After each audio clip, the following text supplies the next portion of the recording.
வீடியோக்குள்ளே போகிறதுக்கு முன்னால் சேனலை சப்ஸ்கிரைப் பண்ணுங்கள். கூடவே இருக்கிற பெல் பட்டனை கிளிக் பண்ணி சேவ் பண்ணிக்கோங்க. வாங்க வீடியோக்குள்ளே போகலாம். இன்றைக்கி பருப்பு குழம்பு செய்கிறதுன்னு எப்படின்னு பார்க்கலாம். அதுக்கு தேவையான பொருட்கள்: பருப்பு 1 கப், 1 ஸ்பூன் கடுகு, 1 ஸ்பூன் ஜீரகம், பூண்டு, 1 தக்காளி, 2 பச்சை மிளகாய்.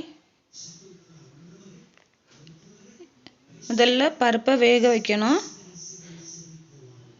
தேவையான அளவு தண்ணீர் விட்டு நல்லா வேக வைக்கணும். பூண்டு சேர்த்துக்கோங்க. 1 ஸ்பூன் மஞ்சள் பொடி,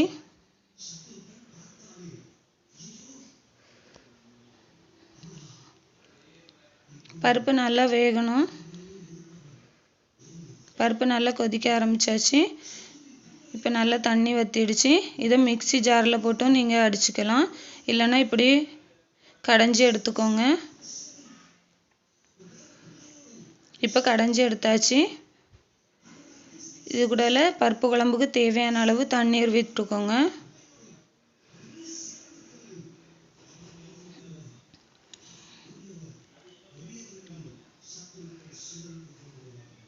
பருப்பு நல்லா கொதிக்கணும்.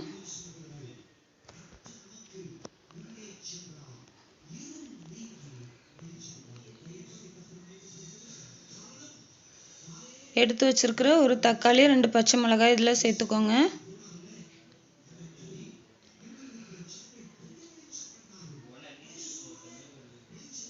தேவையான அளவு உப்பு சேர்த்துக்கோங்க.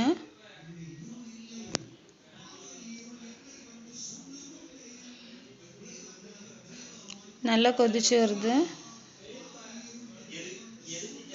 நல்லா கொதிச்சதுக்கப்புறம் திருவி வச்சிருக்கிற தேங்காவை சேர்த்துக்கோங்க.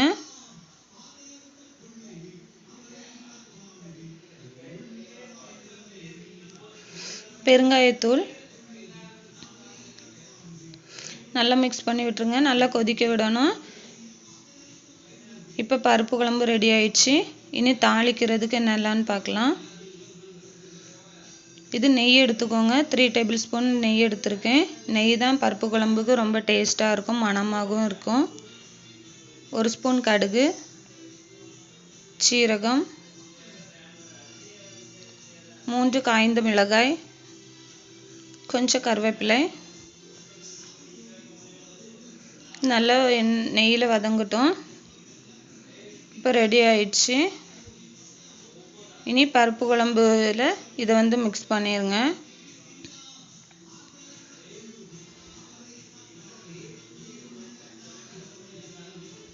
கொஞ்சமாக கொத்தமல்லி தழை இதில் மேலே தூவிக்கோங்க.